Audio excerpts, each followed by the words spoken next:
আসসালামু আলাইকুম রহমতুল্লাহি ওবারাকাতু। আজকে হচ্ছে স্কুলের তৃতীয় শ্রেণীর অধ্যায় 6 76 পৃষ্ঠার ভাগ চ্যাপ্টারের 3 নং অঙ্কগুলোর সমাধান করব। তো এখানে ছিল 3 নংয়ে ভাগ করি। তো 3-এর 1 নম্বর প্রশ্নটি ছিল 8/2। তো এখানে কিন্তু প্রথমে 8 ছিল, তো 8টা আগে লিখে নিব, তারপর দুই পাশে এভাবে দাগ দিব, এটা হচ্ছে ভাগ চিহ্ন। আর তারপর 2 ছিল, এই 2টা হচ্ছে বাম পাশে লিখে দিব। তো এখন এই 2 দিয়া 8কে ভাগ দিব। তো 2-এর ঘরের নামটা পড়বো যাতে 8 হয়। 4 দুকোণে 8। তো আমরা ভাগফলের গড় হচ্ছে এটা ডান পাশেরটা, তো ভাগফলের গড়ে 4 লিখব। আর 4 দুকোণে হয়েছে 8, সে 8টা হচ্ছে আমরা এখানে লিখে দিব। এখন হচ্ছে বিয়োগ করব। 8 থেকে 8 বিয়োগ করলে হবে হচ্ছে 0। তো আমরা ভাগফল পেয়েছি হচ্ছে 4, কারণ ডান পাশের গড়ে 4 ছিল, আর এটা হচ্ছে ভাগফলের গড়। তো এখানে লিখে দিব, সুতরাং ভাগফল যেহেতু 4 পেয়েছি তো লিখে দিব 4। তো এটাই হচ্ছে 3-এর 1 নম্বর অঙ্কটির সমাধান। এখন হচ্ছে 2 নম্বর অঙ্কটির সমাধান করব। তো এখানে 2 নম্বর অঙ্কটিতে ছিল 9/3।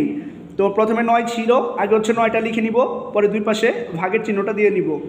এখন হচ্ছে 3 যে ছিল পরে, এই 3টা বাম পাশে ঘরে লিখব, কারণ বাম পাশে ঘরটা হচ্ছে ভাজকের গড়, এবং হচ্ছে মাঝখানে যে 9 ছিল এটা হচ্ছে ভাজ্যের গড়।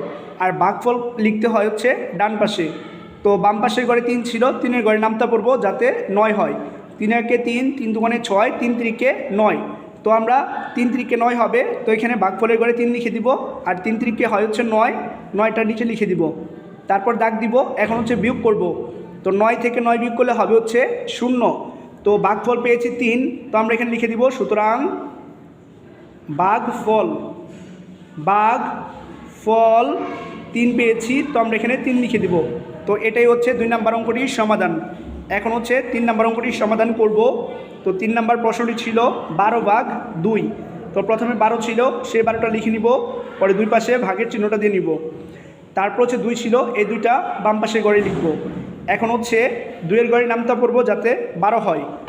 তো 6 দুকোণে 12, তো আমরা এখানে ডান পাশে গড়ে 6 লিখে দিব। 6 দুকোণে হয় 12, আমরা এখানে 12 লিখে দিব।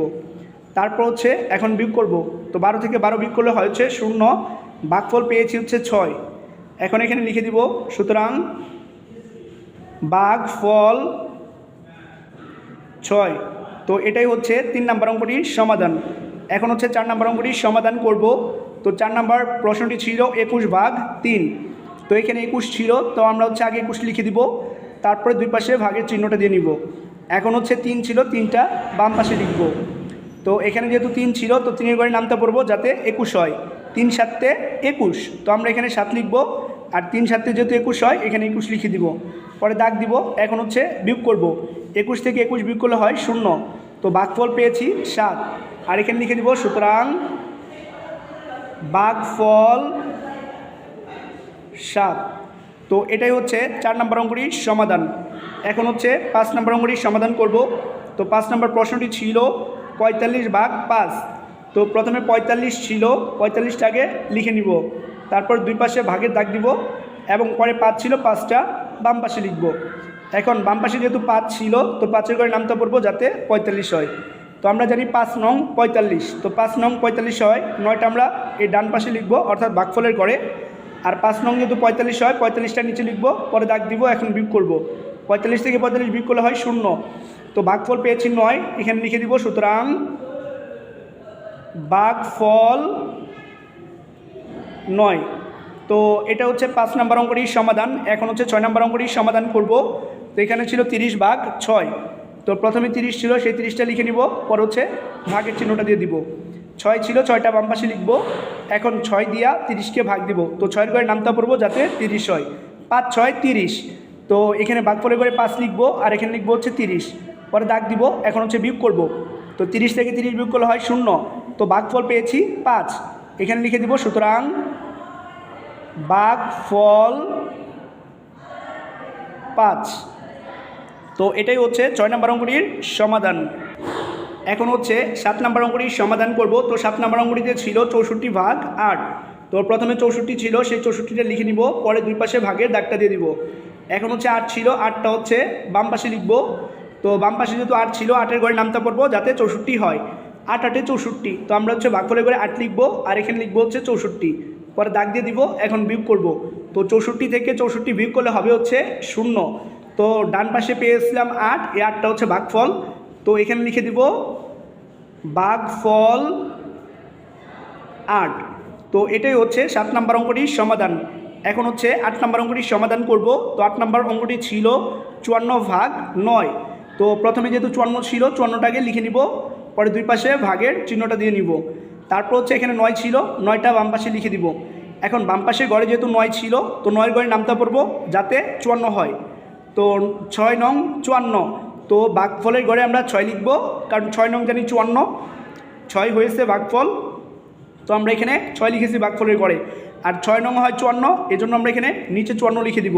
পরে হচ্ছে দাগ দিয়েছি, এখন বিয়োগ করব। তো 54 থেকে 54 বিয়োগ করলে হবে হচ্ছে 0। তো ভাগফলের ঘরে যেহেতু 6 ছিল, তাহলে আমরা এখানে লিখব হচ্ছে সুতরাং ভাগফল 6। তো এটাই হচ্ছে 8 নম্বর অঙ্কটির সমাধান। এখন হচ্ছে 9 নম্বর অঙ্কটির সমাধান করব। তো এখানে ছিল 42/7। তো প্রথমে যেহেতু 42 ছিল, তো আগে হচ্ছে 42টা লিখে নিব, তারপরে দুই পাশে ভাগ চিহ্নটা দিয়ে নিব। এখন হচ্ছে এখানে 7 ছিল, পরে 7টা হচ্ছে বাম পাশে লিখব। তো 7-এর ঘরে নামতা পড়বো যাতে 42 হয়, 6 7 42। তো ভাগফলের ঘরে 6 লিখব, আর 6 7 যেহেতু 42 হয়, এখানে লিখব হচ্ছে 42। এখন হচ্ছে বিয়োগ করব। তো 42 থেকে 42 বিয়োগ করলে হবে হচ্ছে 0। তো আমরা ভাগফল পেয়েছি 6, তো এখানে লিখে দিব হচ্ছে সুতরাং ভাগফল 6। তো এটাই হচ্ছে 9 নম্বর অঙ্কটির সমাধান। এখন হচ্ছে 10 নম্বর অঙ্কটির সমাধান করব। তো এখানে ছিল 35/7। তো প্রথমে 35 ছিল, সেটা আগে লিখে নিব, তারপরে দুই পাশে হচ্ছে ভাগ চিহ্নটা দিয়ে নিব। 7 ছিল, 7টা বাম পাশে লিখব, যেহেতু 7টা বাম পাশে ছিল, তো 7-এর ঘরে নামতে পড়বো যাতে 35 হয়, 5 7 35। তো এখানে ভাগফলের ঘরে 5 লিখব, আর এখানে লিখব হচ্ছে 35। এখন দাগ দিব, পরে হচ্ছে বিয়োগ করব। 35 থেকে 35 বিয়োগ করলে হবে হচ্ছে 0। তো ভাগফল পেয়েছি 5, তো নিচে লিখব হচ্ছে ভাগফল যেহেতু 5 ছিল, তো আমরা এখানে 5 লিখে দেব। তো এটাই হচ্ছে 10 নম্বর অঙ্কটির সমাধান। এখন হচ্ছে 11 নম্বর অঙ্কটির সমাধান করব। তো এখানে 11 নম্বর প্রশ্নটি ছিল 28/4। তো প্রথমে যেহেতু 28 ছিল, তো আমরা হচ্ছে 28টা লিখে নিব, তারপরে দুই পাশে ভাগ চিহ্ন দিব, আর এখানে 4 ছিল, 4টা হচ্ছে বামে লিখব। এখন হচ্ছে এই 4-এর ঘরে নামতে পারবো যাতে 28 হয়, 4 7 28। তো আমরা ভাগফলে 7 লিখব, আর এখানে লিখব হচ্ছে 28, পরে একটা দাগ দিব। এখন বিয়োগ করব, 28 থেকে 28 বিয়োগ করলে হয় 0। তো ডান পাশেরটা হচ্ছে ভাগফলের ঘর, ভাগফলে আমরা 7 পেয়েছি, তো এখানে লিখব হচ্ছে সুতরাং ভাগফল 7। তো এটাই হচ্ছে 11 নম্বর অঙ্কটির সমাধান। এখন হচ্ছে 12 নম্বর অঙ্কটির সমাধান করব। তো এখানে ছিল 63/7। তো প্রথমে যেহেতু 63 ছিল, 63টা লিখে নিব, তারপর হচ্ছে ভাগ চিহ্ন দিব। 7 ছিল, 7টা আমরা বামে লিখব।